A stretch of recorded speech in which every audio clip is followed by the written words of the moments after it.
പ്രിയപ്പെട്ട സുഹൃത്തുക്കളെ, ഞാൻ പല പ്രാവശ്യം ഇതിന് മുമ്പത്തെ പല വീഡിയോകളിലും പറഞ്ഞിട്ടുള്ള ഒരു കാര്യം, ഒരൽപ്പം ആവർത്തന വിരസതയുണ്ടെങ്കിലും വീണ്ടും എൻ്റെ പ്രേക്ഷകരുടെ മുന്നിൽ അവതരിപ്പിക്കാൻ ഞാൻ നിർബന്ധിതനാവുകയാണ്. സുഹൃത്തുക്കളെ, ഭരണഘടന ഒരു നീതിന്യായ വ്യവസ്ഥ വിഭാവനം ചെയ്തത് എന്തിനാണ് സുഹൃത്തുക്കളെ?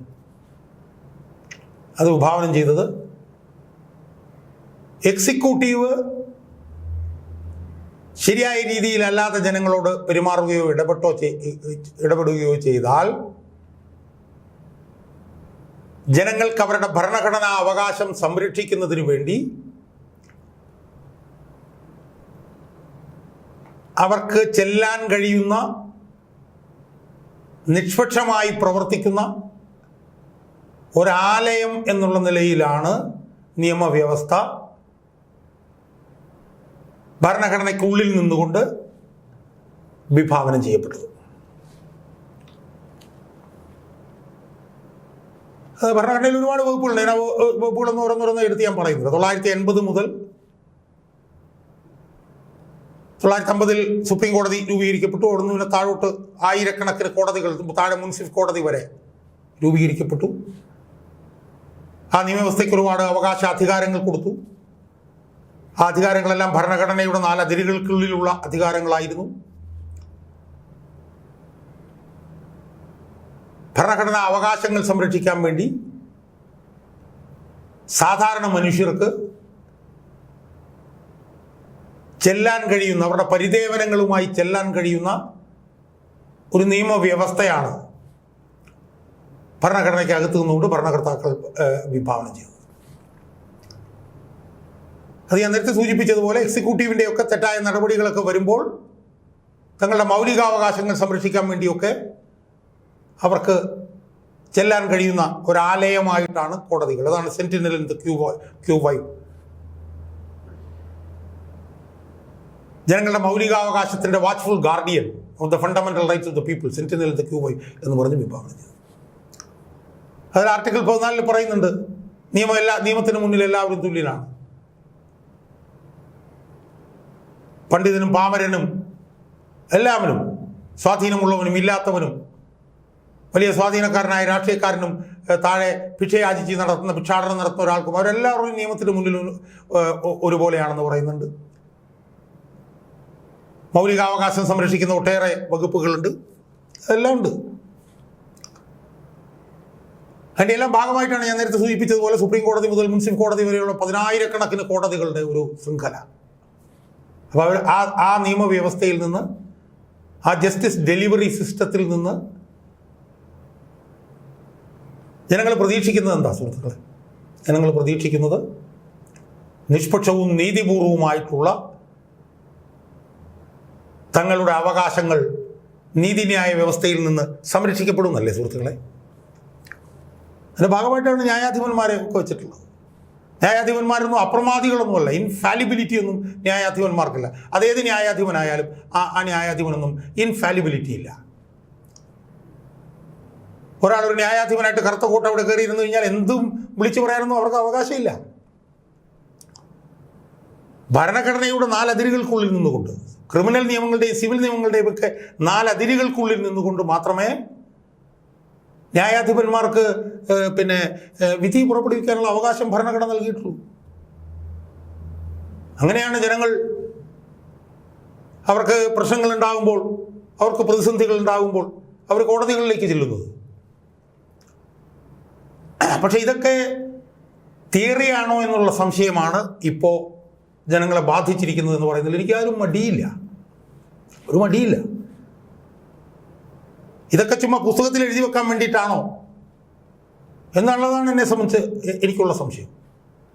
ഈ പറഞ്ഞ കാര്യങ്ങളെല്ലാം സെന്റിനൽ ഇൻ ദ ക്യൂബൈ എന്നൊക്കെ പുസ്തകത്തിൽ എഴുതി വയ്ക്കുകയും നീതിന്യായ വ്യവസ്ഥകൾ ഭരണകൂടത്തിൻ്റെ കൊട്ടേഷൻ സംഘങ്ങളായി മാറുകയും ചെയ്യുകയാണെന്നുള്ളതാണ് എൻ്റെ സംശയം സുഹൃത്തുക്കളെ. അതാണ് എനിക്ക് ചോദിക്കാനുള്ള ചോദ്യം. നമ്മൾ ഈ നവീൻ ബാബുവിൻ്റെ കാര്യം തന്നെ നമ്മളൊന്ന് എടുത്തു നോക്കി.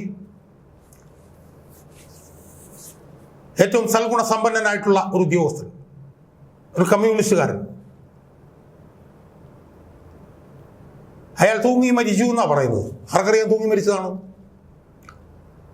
അയാൾ തൂങ്ങി മരിച്ചതല്ല, അയാളെ തൂക്കിക്കൊന്നതാണ്, അയാളെ കൊന്നതാണ് എന്ന് പറഞ്ഞുകൊണ്ട് അയാളുടെ ഹതഭാഗ്യമായിട്ടുള്ള അയാളുടെ ഭാര്യ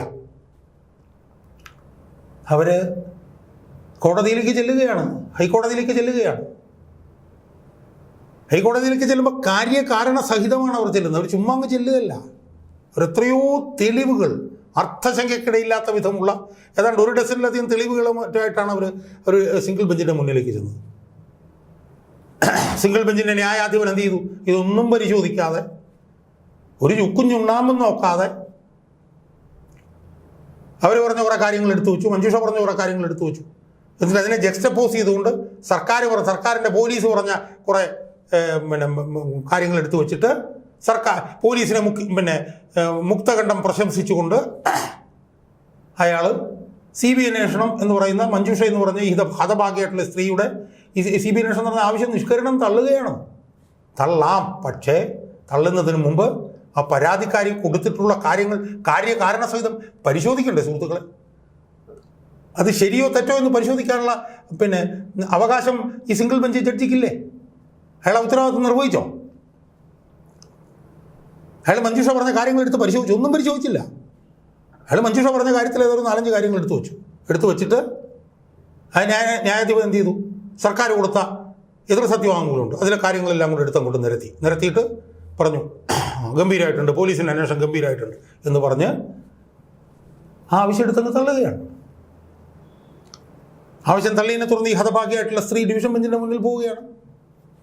ഡിവിഷൻ ബെഞ്ച് എന്ന് പറഞ്ഞാൽ 2 ന്യായാധിപരാണ് ഇരിക്കുന്നത്. അവരുടെ മുന്നിൽ പോയിട്ട് 17 അർത്ഥശങ്കയ്ക്കിടയില്ലാത്ത തെളിവുകളാണ് അവർ ഡിവിഷൻ ബെഞ്ചിൻ്റെ മുന്നിൽ അവർ വെച്ചത്. ഡിവിഷൻ ബെഞ്ച് അത് പരിശോധിച്ചോ? സിംഗിൾ ബെഞ്ച് ചെയ്തതുപോലെ തന്നെ ഡിവിഷൻ ബെഞ്ച് അതിനകത്ത് 4-5 കാര്യങ്ങൾ എടുത്തു വെച്ചിട്ട് അത് പൂർണ്ണമായിട്ട് തെറ്റാണെന്ന് പറഞ്ഞു. പരിഹാസമാണ് ഡിവിഷൻ ബെഞ്ചിന് ഈ പരാതിക്കാരിയോട്. പുച്ഛമാണ്, പരിഹാസമാണ്.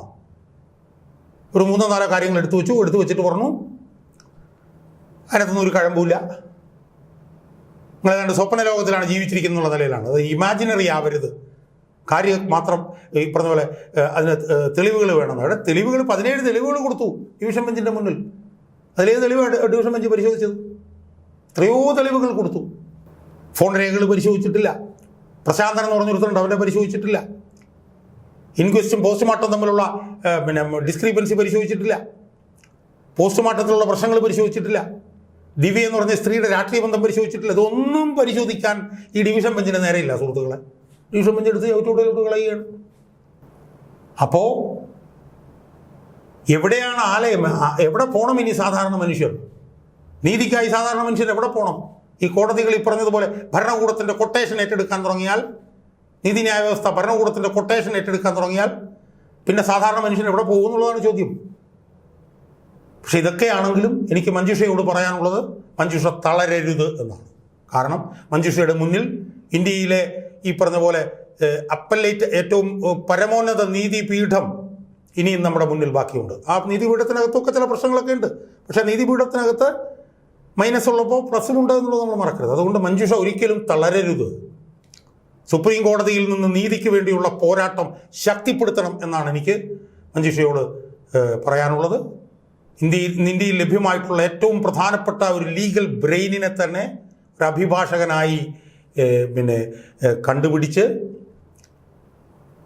ഇന്ത്യയിൽ പറ്റുമെങ്കിൽ ഏറ്റവും നല്ല വക്കീലിനെ തന്നെ കണ്ടുപിടിക്കും. അതിന് വേണ്ടിയിട്ടുള്ള ബന്ധങ്ങളൊക്കെ ഉപയോഗിച്ചുകൊണ്ട് ഈ കേരള ഹൈക്കോടതിയിലെ സിംഗിൾ ബെഞ്ച്, ഡിവിഷൻ ബെഞ്ച് അവർക്ക് ഇവിടുത്തെ ഭരണകൂടത്തിനെതിരെ വിധി പ്രഖ്യാപിക്കാൻ കഴിയില്ല. അതിനുള്ള ആർജവം കേരളത്തിൽ ഹൈക്കോടതിക്കില്ല. അതാണ് ഈ ഡിവിഷൻ ബെഞ്ച് വിധിയിലുള്ളത്. അതുകൊണ്ട് മഞ്ജുഷ തളരരുത്. ഇന്ത്യയിൽ ഏറ്റവും പ്രധാനപ്പെട്ട ലീഗൽ ബ്രെയിൻസിനെ അണിനിരത്താൻ വേണ്ടിയിട്ട് ഉള്ള ശ്രമങ്ങൾ നടത്തണം.